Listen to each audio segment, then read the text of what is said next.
Here's your daily updates. Newsman Dennis Daily offers his take on the events of the day in another daily video blog.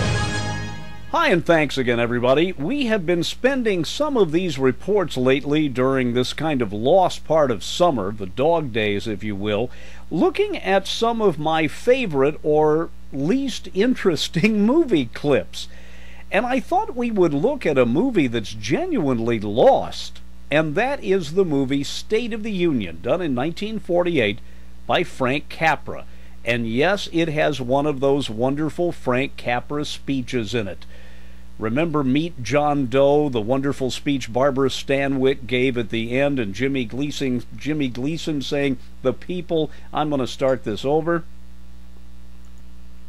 Hi, and thanks again, everybody. We have been spending the past couple of days during this lost part of summer looking at some lost movies that I found in my archives.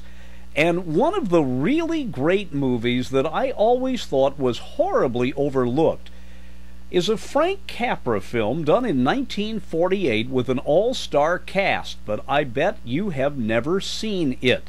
And yes, it contains one of those rip-roaring speeches you hear in all the Frank Capra movies. Of course, in Meet John Doe, there's the one Barbara Stanwyck gave, and of course Gary Cooper in that movie, and Jimmy Stewart starring in Mr. Smith Goes to Washington, and also that great speech in It's a Wonderful Life. Well, this one is given by Spencer Tracy. It's a Tracy Hepburn movie.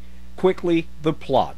A 23-year-old Angela Lansbury inherits a magazine, very similar to Time.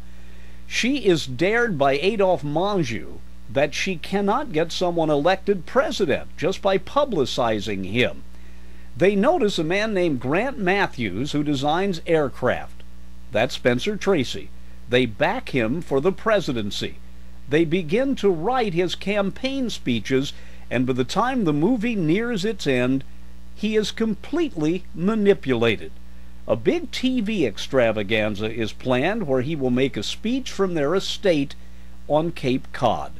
But at the very last minute, Katharine Hepburn says she won't participate because she sees the sham.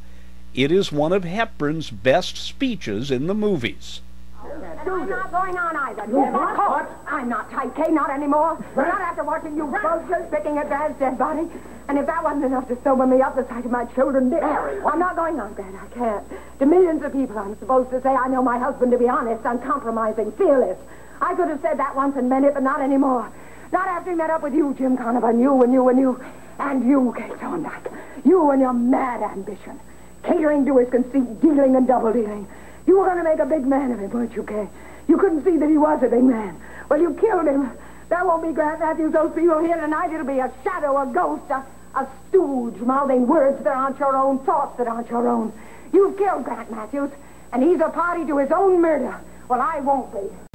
But Grant Matthews' wife, Katharine Hepburn, is convinced that she has to go on and read the prepared speech, even though the words choke in her throat. And then, surprisingly, on live TV, the husband interrupts her and makes one of the best Capra speeches ever. A man of great vision and enormous courage. Above all, my Grant is a man who will speak his mind. Stop! What happened to you? What changed you? I thought you were going to stay honest. Program. We will resume from Grant Matthews' home. Ladies and gentlemen, this is Grant Matthews. I'm sorry to interrupt, but I can't take any more of this.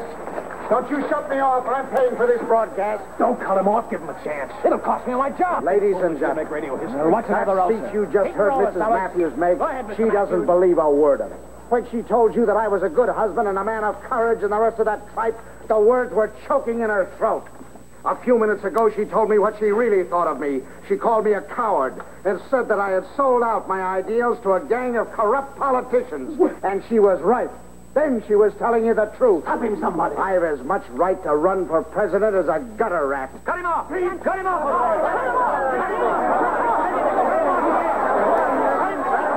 I had the right idea when I started to talk to you people of America. The idea that you voters, you farmers, you businessmen, you working men, you ordinary citizens of whatever party are not the selfish scum that venal politicians make you out to be. I thought I could speak my piece straight out and forward. I thought I could tell you that this country of ours is young. It's not old. That we've just begun to grow. That all we need is courage. And from out of that courage will come a greatness greater than we ever dreamed. I wanted to tell you that we Americans are the hope of the world. And the secret of our great plenty is freedom. And we've got to share that secret and that plenty with the other nations of the world. And I wanted to tell you that we face a great problem. Because when people are cold and hungry and scared, they gather together in panicky herds, ready to be led by communists and fascists who promise them bread for freedom and deliver neither. Quite a movie. Too bad so few saw it. Thank goodness it's still on Turner now and then. If you watch the whole thing, State of the Union from 1948, you'll see a lot of things in it that would eventually come true in American political campaigns of the future. Now, the past. I'm Dennis Daly with your Daily News Update.